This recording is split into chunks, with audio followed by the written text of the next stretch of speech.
Last-minute reminders before you start looking for the one for you? Here are some things to keep in mind. What happened in the past stays in the past, where old relationships are concerned. Those days are long gone, or soon will be. Today starts a new chapter in your life. Tend to any wounds, mend any broken hearts, forgive yourself and others, and move on. What the future holds for you, where love is concerned, is based solely on how you face today. With a fresh new outlook, beaming optimism, a burning desire to love someone and be loved, matched with a new bring love on attitude, so you can proudly say to yourself, the one for me is out there. It's just a matter of time before I run into him or her, and he or she will be all mine. Also, be happy. You're free and ready to find the one for you. Be positive and optimistic and excited and thrilled and pumped to find love and someone to love you just the same. Don't be a downer. Don't be pessimistic. Don't be negative in tone, thoughts, or words. I've seen these attitudes turn guys and gals away fast. Every time I talk with you, you seem down, or I have to cheer you up. What gives? Better yet, good luck with that. Bye.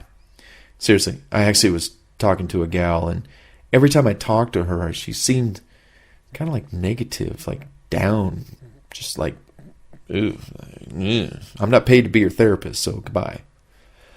Stay positive yourself, smile, laugh. Life is good. Life is what you make it. Make it great. Leave behind any and all negative thoughts in order to allow for someone new to walk right into your life. Be ready. Any minute, the one for you could appear out of nowhere. Believe wholeheartedly that the one exists for you. He or she is out there. Just knowing that should make you smile. Are you ready? Are you prepared? How do you walk, talk, dress? Do you have your swag on? How ready are you? Are you keeping yourself in shape, eating right, staying organized, getting your financial matters in order? Are you letting go of the past, settling matters of the heart, letting go, making room for the new guy or gal who's about to, enter your life, getting out there, etc.? By putting out all that energy, someone, the one, is bound to notice. The universe is prepared to stop for you to let him or her in. The universal bus line of single available people. The one. The one bus line. Don't be a nonstop talkaholic who doesn't take a breath when speaking. If you're with someone, give them time to respond to what you're saying. I've seen both sexes just drive their potential mate or current one right out the door because they wouldn't stop talking long enough to let the other person comment. The conversation was so one-sided, the other person, as excited as they were to be in the conversation and meet this person, they felt excluded and non-essential. The conversation was all about that other person. Well, if that's how you feel, then you should let them be. Alone. Bye. Hey, no more drama. Don't be the one to create drama. Live life drama-free. Enough said. No drama. Enjoy your own company and be your own best friend. We talked about that. Be the kind of person you would want to attract into your life. And don't settle for anything less. And you can wish for a little more. Improve yourself first before attempting to attract better prospects for dating. Become the best version of yourself. The more you improve, the more your prospect quality improves. For starters, that's what this book is all about. I want you to read Find the One for Me or listen to the audio from start to finish to help increase your odds of attracting, filtering, spotting, and catching the one for you. Once you feel absolutely over the top and great about yourself, your dating prospects catch up, want to meet you, want to be with you, and eventually they stick with you forever. You found the one. Just because certain family members, past relationships, or even your parents had toxic relationships, it doesn't mean that yours has to be toxic. No, no, no, no. Apples and oranges. That's them, you're you. You set the course and steer your own ship of love and romance.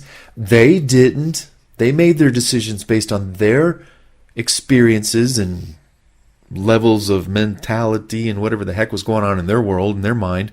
Your relationship with the one for you is what you both make of it.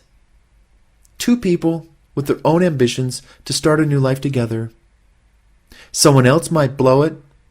Well, don't let that be you. You're your own self. You got your own ship to run, your own life to live. Screw the rest. You're the best. Ladies, if you want to be a wife and a mom, and you long for the security of being in a solid family unit, then adhere to everything inside Find the One for Me. Take things slowly. Respect your body.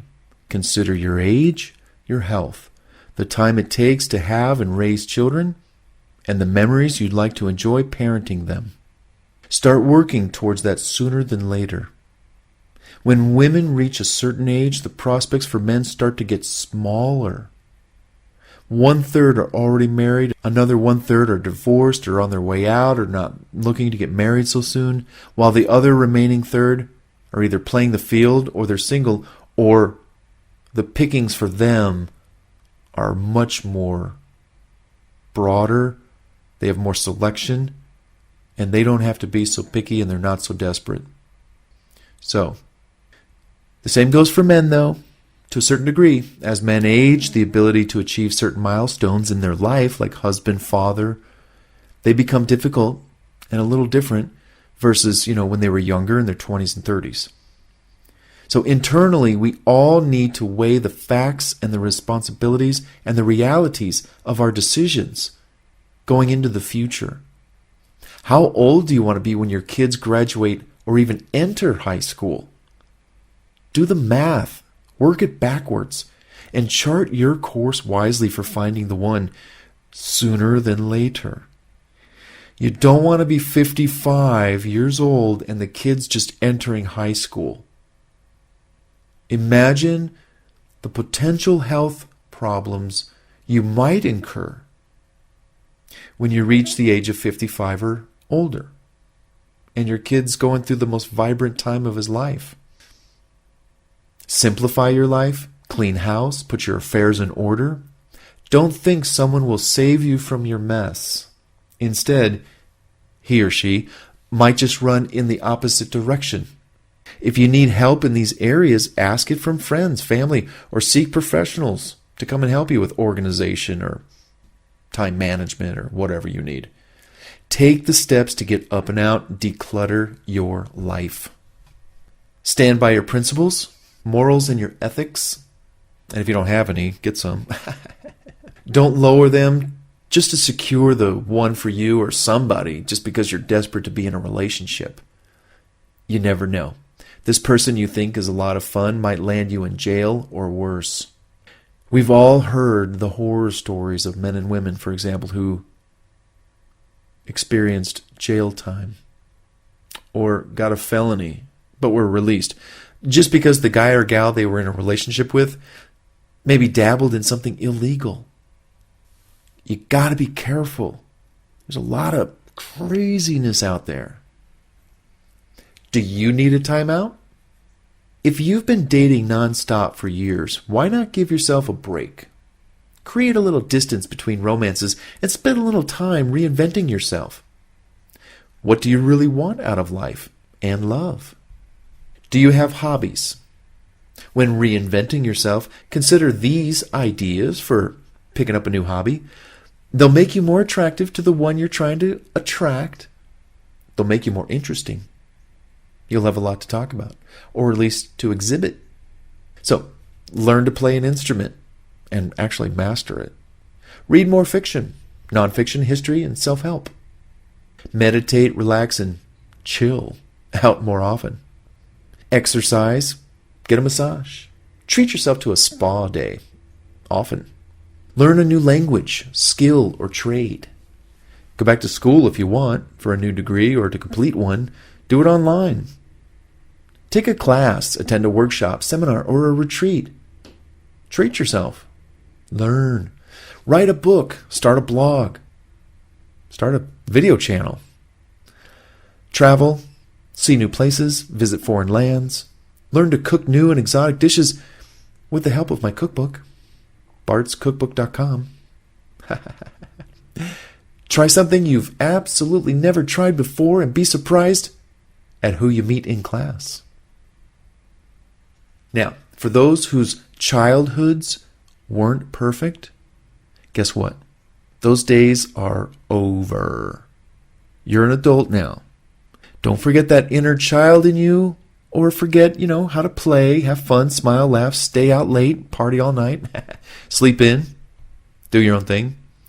But see how life gets better when you kind of put that childhood in the past, and that was then and this is now, and you have full reign and choice over your life and what you want to do and how you want to live it. And bless that child in that experience, and pray for that child in that experience that you went through, positive or negative. But that was then and this is now. Clean slate.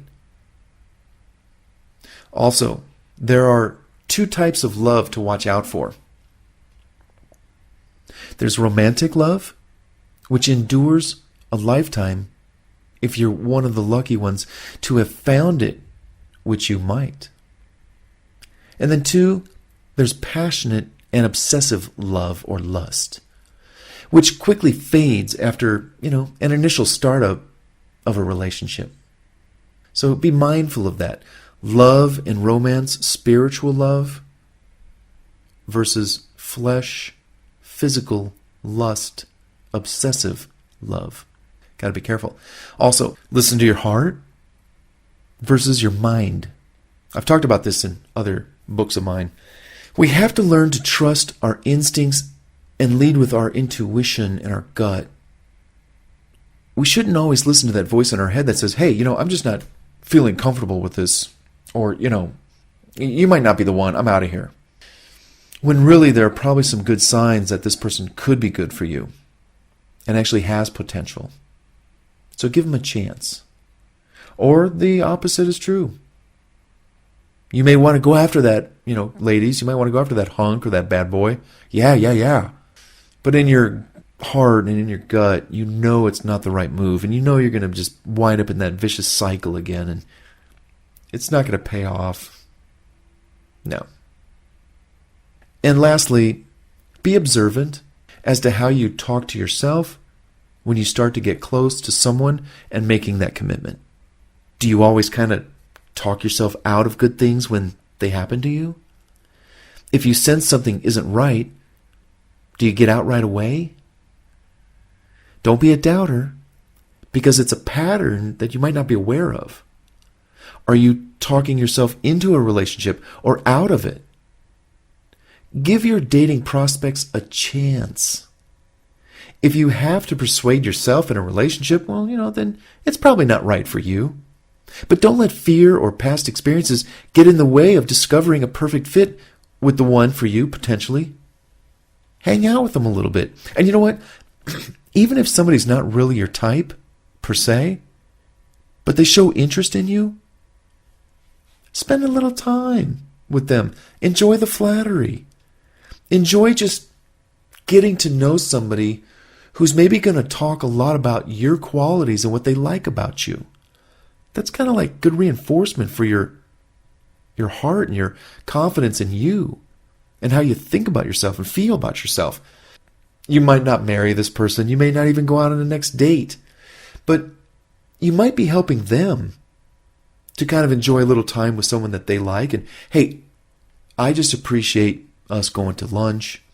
I know that, we're not going to be dating or nothing like that. But I appreciate you taking the time out. And it makes me feel good that we can just have, enjoy lunch. Enjoy dinner. That's really great. Yeah. All right. Well, hey, good luck. And, hey, I hope you find somebody too. Me too. Yeah. All right. Cool.